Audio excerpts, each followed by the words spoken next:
সকাল থেকে উঠে দেখি একটার পর একটা মিছিল যাচ্ছে, তো খুব অবাক হচ্ছিলাম যে কি হচ্ছে দেশের। আমি তো খুব ভয় পাচ্ছিলাম।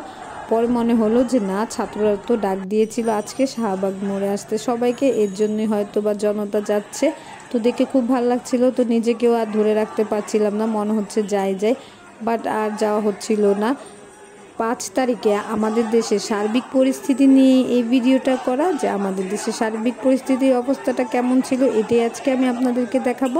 তো আশা করছি আমার সাথে থেকেই পুরো ভিডিওটা দেখে নেবেন, আর যাদেরই কোনো অংশ ভালো লেগে যাবে তারা অবশ্যই সাবস্ক্রাইব করে দিবেন। আসসালামু আলাইকুম, সবাই কেমন আছেন? আশা করছি সবাই ভালো আছেন, আল্লাহর রহমতে আমরাও ভালো আছি। বাট আমাদের দেশের অবস্থা এখনও অস্থিরতার মধ্যেই চলছে, কারণ যেহেতু জানেন আপনারা সবাই নতুন সরকার গঠন হবে, আমাদের দেশ নতুন করে স্বাধীন হয়েছে, তো সব কিছু মিলিয়ে একটি অস্থিরতার মধ্যে চলছে আমরা। আর আমার ভিডিওটা হচ্ছে 5 তারিখে আমাদের দেশে কি হয়েছিল তার উপর। তো এই তো দেখতে পাচ্ছেন যে জনতার ঢল নেমে গিয়েছিল, তো সবাই শাহবাগে যাওয়ার জন্যই হাঁটছিল। তো আমি আর নিজেকে ধরে রাখতে পারি নাই, আমরা হচ্ছে 2টার দিকে বের হয়ে গিয়েছিলাম। তো এই তো একটু আগে দেখতে পাচ্ছিলেন, এই যে এগুলো হচ্ছে আমি আমার কাজিনরা সবাই মিলে বের হয়ে গিয়েছিলাম, যে নিজেকে আর ধরে রাখতে পারছিলাম না, কারণ এতদিন হচ্ছে ওদের মানে সাথ দিতে পারিনি ছাত্রদের, তো এখন তো একটু যাওয়া উচিত, এর জন্য বের হয়ে গেলাম বিবেকের তাড়নায়। আর একটু আগেই খবর পেয়েছিলাম যে 2টার দিকে নাকি শেখ হাসিনা পদত্যাগ করেছে, দেশ ছেড়ে চলে গিয়েছে। এর জন্য জনতা আরও খুশি হয়ে মানে মিছিলের উপর মিছিল বের করছিল। সকাল থেকে রাত 11টা পর্যন্ত আমাদের দেশের পরিস্থিতি এরকমই ছিল, মিছিলের পর মিছিল, বিজয় মিছিল, খালি মানুষের ঢল আর ঢল, যে যার মতো উল্লাস উদযাপন করেছে, বিজয় মিছিল বের করেছে, বিজয়টা উপভোগ করেছে।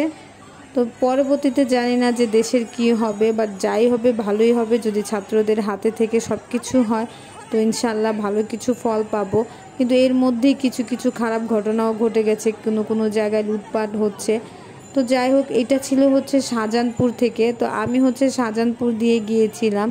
তো শাহজাহানপুর থেকে মানে এত ঢল, তারপরে এক এক জায়গার অবস্থা এক এক রকম ছিল। তো আমি সব কিছু আজকে আপনাদের দেখানোর চেষ্টা করব আমি যতটুকু গিয়েছিলাম। আর এই তো এত বড় আমাদের দেশের পতাকা নিয়ে হচ্ছে আরেকটি দল বের হয়েছিল, তো আমরাও ওদের সাথে একটু হেঁটেছিলাম, ভেবেছি যে এটা তো আমাদের দেশের পতাকা, তো আমরা একটু হাঁটি, যেহেতু হাঁটছিলামই। তো আমি, আমার বোনের মেয়ে, বাচ্চা কাচ্চা ওরা সবাই মিলেই বের হয়েছিলাম। তো খুবই ভালো লাগছিল, মনে হচ্ছিল যে 71-এর স্বাধীনতাটা কিছুটা হলেও একটু উপভোগ করতে পেরেছি, বেশি না হলেও। রামপুরা রোডের দিকে যে এইখানে কি অবস্থা ছিল, এখানে হচ্ছে আমার আরেকটা বোনের মেয়ে ছিল, তো ওর কাছ থেকে আমি কিছু ভিডিও নিয়েছিলাম। আর এটা হচ্ছে বারডেমের সামনে, তো বারডেমের সামনের অবস্থাটাও এরকম ছিল, মানে যে যেখান থেকে পেরেছে সেখান থেকেই হচ্ছে শাহবাগের দিকে গিয়েছে, গণভবনের দিকে গিয়েছে, বঙ্গভবনের দিকে গিয়েছে। তো সব মিলে হচ্ছে যে মানে মানুষের ঢল আর ঢল ছিল। আর এটাই হচ্ছে শাহবাগ মোড়, তো দেখতেই পাচ্ছেন কি অবস্থা। তো এই তো দেখতে পাচ্ছেন মানুষজন কিভাবে চিৎকার করছে যে স্বাধীন হয়েছে, আর শেখ হাসিনাকে সবাই বুয়া বুয়া বলছিল। তো যাই হোক, 15 বছর পর ওরা একটা স্বাধীন দেশ পেয়েছে।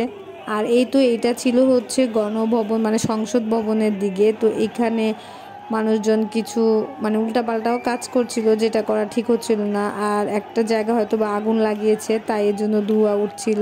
তো অনেকেই গণভবন থেকে অনেক কিছু এনেছে যেটা ঠিক হয়নি, আবার আমাদের স্টুডেন্টরা বা যারাই এনেছে তারা বিভিন্ন পোস্ট দেখে আবার সব ফেরতও দিয়ে আসছে, তো এটা দেখে খুবই ভালো লেগেছে। আর এই তো হচ্ছে সংসদ ভবনের আশেপাশে এরিয়া, তো দেখতে পাচ্ছেন সংসদ ভবনের আশেপাশের অবস্থাটা কেমন ছিল, যে যার মতো হচ্ছে বিজয় উল্লাস উদযাপন করছিল।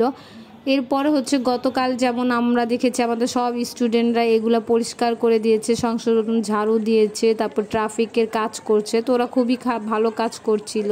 সব শেষ করে বাসায় ফেরত আসার সময় দেখি যে আবার আমাদের রেলগেটের দিকে কেউ একজন আগুন দিয়েছে একটি হোন্ডায়।